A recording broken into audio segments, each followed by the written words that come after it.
Namaste. Welcome to Youth TV Show. In today's episode, we are launching the Career Counseling Center under the Leadership Academy. Career Counseling Center has an objective that if you come to us for mentoring, you will succeed in life. We have with us a special guest from the United States, Ms. DEBI SPINDELMAN. She is an International Capacity Development Specialist at Columbia University in New York. Today, our counselor will be sharing her experiences and will advise students on making decisions about their career and education. How many of you know exactly specifically what you want to study? How many of you have like 2 or 3 or 15 things that you're interested in? Cool. This is absolutely common and something that I experienced myself as a university student. I changed my major 4 times throughout the 4 years at university at California State University, Long Beach, and don't regret any of those changes. It's very, very common. People begin your career and your studies and your interests move and they expand over your lifetime, and I think there's a lot of freedom in that. So if you're interested in many topics, that's fantastic. There's no reason to necessarily limit yourself to one subject. There, particularly with the job market and the kinds of jobs that you can do, it's changing so rapidly that there are jobs in fields that didn't exist 10 years ago. For example, ICT, information communications technologies, and agriculture seem like they're 2 really different subjects, but there are actually a lot of jobs and a hugely expanding space in the applications of those kinds of technologies, say SMS technologies for farmers. I really strongly encourage you, if you have a lot of different interests, to continue following them. With time, you may learn that you excel in some more than others, or that your original interests start to fade. So as you continue to learn, as you continue to study, those will evolve, and that's absolutely fine. I'm interested in development studies and poetry too. And I write too. How do I sync this? I work as a development practitioner. I help run a Master's of Public Administration in Development Practice at Columbia University. And I also have a very different part of my life with a strong interest and professional background in photography. So I have kind of asked myself that same question in the past. One of my first experiences working outside of the United States was in Kenya, working at a girls' secondary school, boarding school out in the Central Province, teaching participatory photography and creative writing and poetry. This was a few years ago when the emphasis on girls' education was just starting to take off, and internationally in the development space. So I used some of my background in photography and then in teaching creative writing and as a big fan of poetry as well, to teach and to provide some really cool poetry assignments to these young women and get their perspective via poetry. And those 2 came together really beautifully. I really want to be a travel photographer, but at the same time, I'm really passionate about writing. So how do I find out what to focus more on, and how do I get started? This is a really exciting time to be finishing up high school, to be starting college, because the access to the ability to publish online is so democratized and so much more open and available than even when I was your age. So travel photography and writing could combine very, very easily to travel writing that's supported with photography. Starting your own travel writing blog would be the very easiest way to do that, and something that if you can commit to posting every month, even if you're not necessarily traveling. It's putting together a body of work and continuing to practice and build your own skills. There are a number of travel blogs, women's travel blogs that are out there that bring together, that aggregate a number of writers. And so instead of it just being one writer and one photographer, there are a lot of contributors. So one of the best ways, and that's a great way to get exposure and to raise your profile in this manner. So the best way to get them to notice you is to begin that blog, begin amassing your work and having it out in a public place. The more comments that are on there, the more you link your posts to other people's posts, the higher it shows up in search engines. This kind of helps raise your profile as you continue to practice and get better. What is the scope for workers to work in INGO for children welfare? So could you please clarify the qualification? And what about this abroad study regarding this subject? Children's welfare in Nepal and internationally are very big topics. There are a lot of jobs and great opportunities to do interesting work in that space, and will continue to be for quite some time.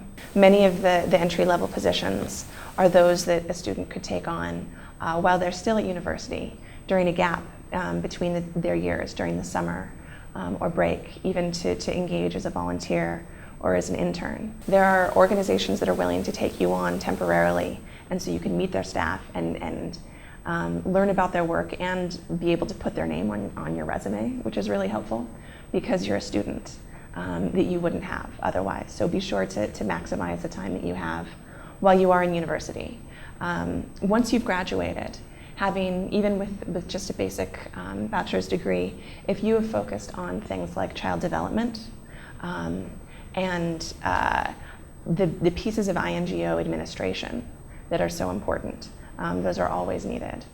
Things, if you have knowledge of budgeting, if you have knowledge of specifically the kind of writing that is linked with grant writing, so a sort of technical writing that involves sort of following instructions very, very clearly. That's very valuable. And knowing education, depending on what kind of vulnerable youth populations that INGO works with in children's welfare, having a background, having knowledge or coursework in education, as well as child development, and if child protection is something that you're able to study in school. Within INGOs, for the most part, they aren't interested in people who go straight through university to get an undergraduate degree and start a master's program.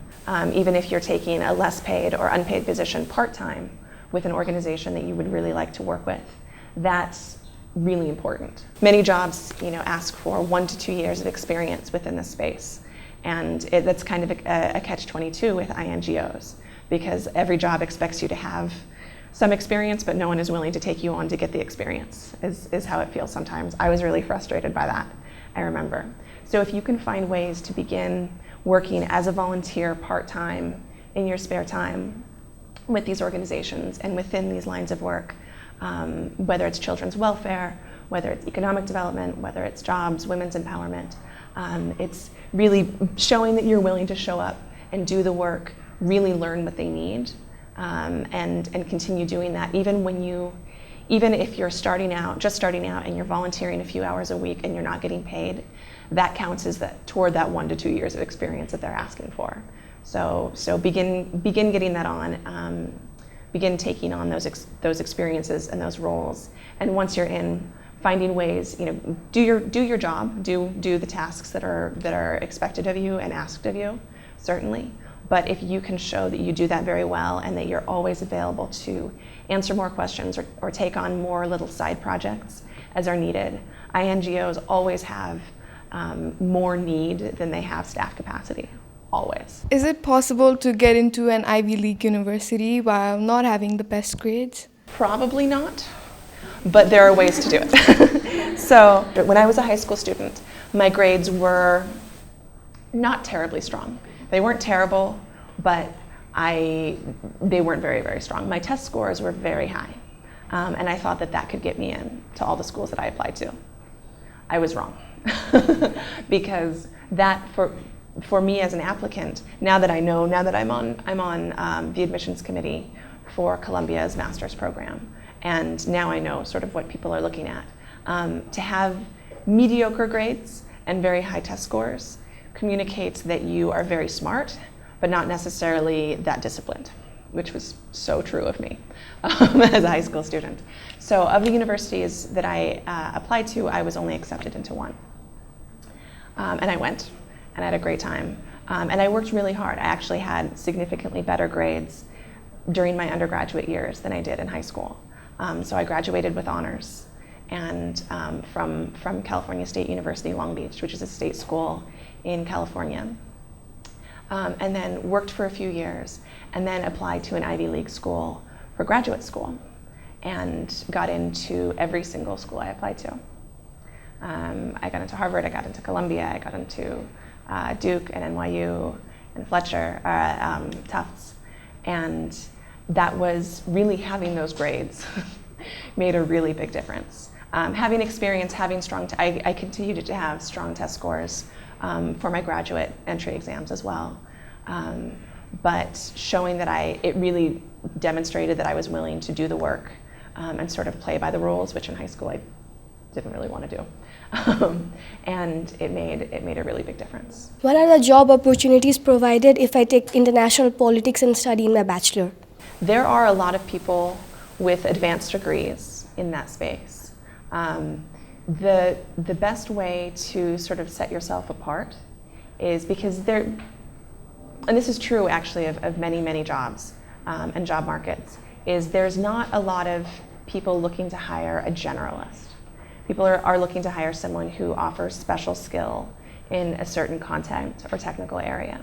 So you can take, I don't wish to be discouraging, but if as you're thinking ahead, finding bits of international politics that interest you most and being a subject matter expert on that, writing your bachelor's level thesis or doing some kind of very large body of work at the end on something on a very specific area within international politics, particularly one that is garnering a lot of ongoing international attention, would be a really good way to set yourself apart from others who are completing a bachelor's in international politics. If I want to become an UN officer, what are the qualifications that are needed in? Do you want to be a UN officer in Nepal or internationally? Internationally. Although, to be fair, it may be easier because there is such a strong UN presence here. In Nepal, it would probably be easiest to enter into some programming that's happening here. Do you have any specific UN agencies that you're interested in? And I think UNICEF. UNICEF? Okay, great. So the education component is important. I would look very closely at finding ways to intern while you are at university with the UN because they have a very well-developed internship program for students that allows students who, if you were not in school, you wouldn't have this kind of access to really work through and get to know that system. I believe it's very important to intern with an organization, particularly like the UN first, because it's not for everyone. There's a lot of patience required. There's a lot of, it's a very, very formal structure, and you're part of a much bigger and beautifully powerful machine that gets a lot done. But it's important to have some of that experience being part of that early on and having the badge and having to use the badge every day. Knowing, dealing with some of the potential frustration of how long it sometimes takes to make change in an organization that big and that old. I know that UNICEF within Nepal is easily the best funded of any UN agency. So that means that there is a lot of hiring, there's a lot of new projects going on, and there are a lot of ways to begin as a volunteer, as an intern, and transition later into paid work. The process from beginning the application to actually showing up for your first day, even of an internship, is several months. And having not only the patience to deal with that, but to really make, they're watching you every step of the way, and ensuring that you following their requests clearly and to the letter, every time in a very timely fashion and politely is how you move forward in that. I've taken humanities, and but then in the future I would like to take education subject. What is the scope of education, like in order to get scholarship, in order to study abroad? Yes, it is. There is more at this time. There's more scholarship funding for those interested in educational development and education administration. Teachers College at Columbia University, I know, offers scholarships in its International Educational Development Program for people from outside the United States who, these are those who have already completed a bachelor's degree. So Teachers College would be for those pursuing either a master's degree or a PhD of some kind. There is a strong interest in giving scholarships to those who have a very specific, sort of laser-focused, this is a problem, and I need this education in order to attain it. For example, I have a colleague who received a scholarship to study education in India. She was very interested in improving the rates of higher education attainment for women, and to make specifically some of the technology fields, education within the tech fields, more open and friendly to women. She had a really specific problem that she was going for and articulated it very clearly.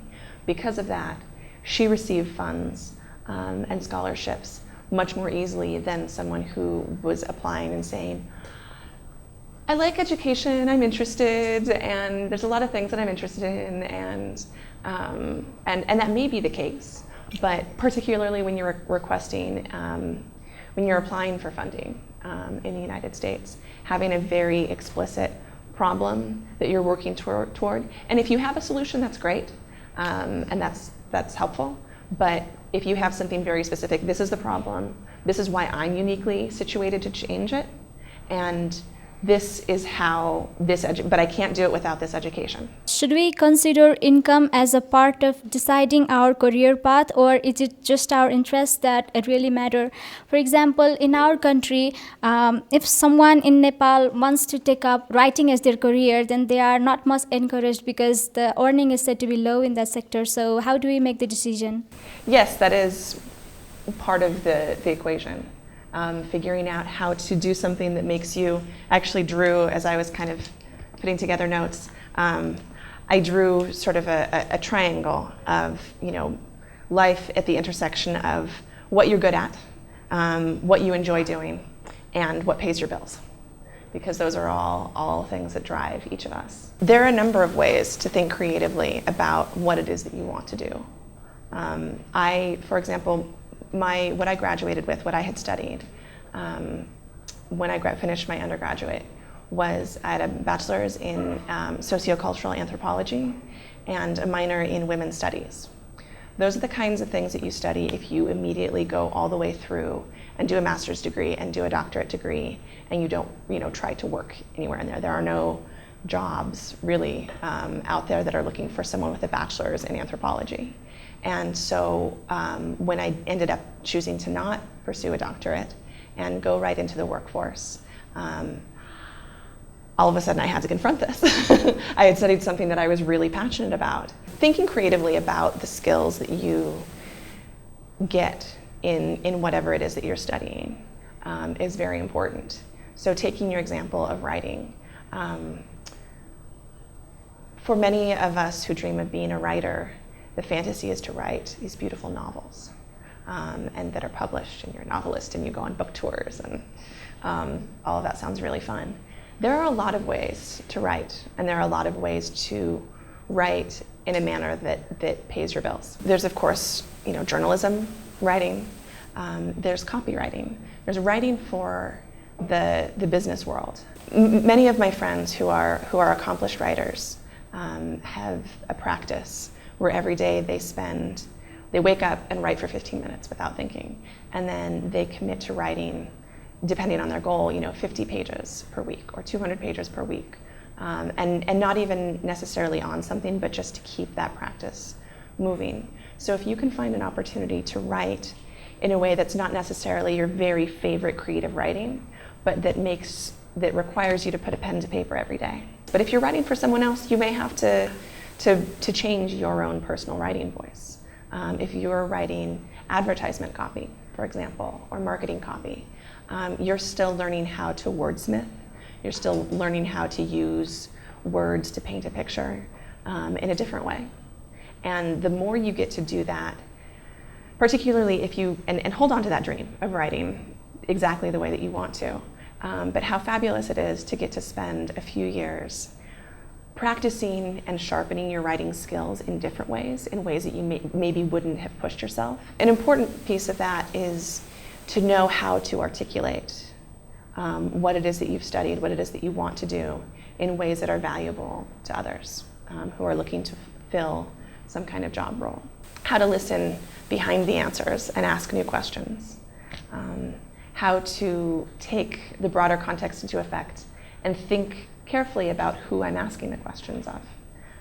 That's a really valuable skill in a lot of contexts and in a lot of jobs. I would like to ask you that the scope of gender studies and mass communication abroad.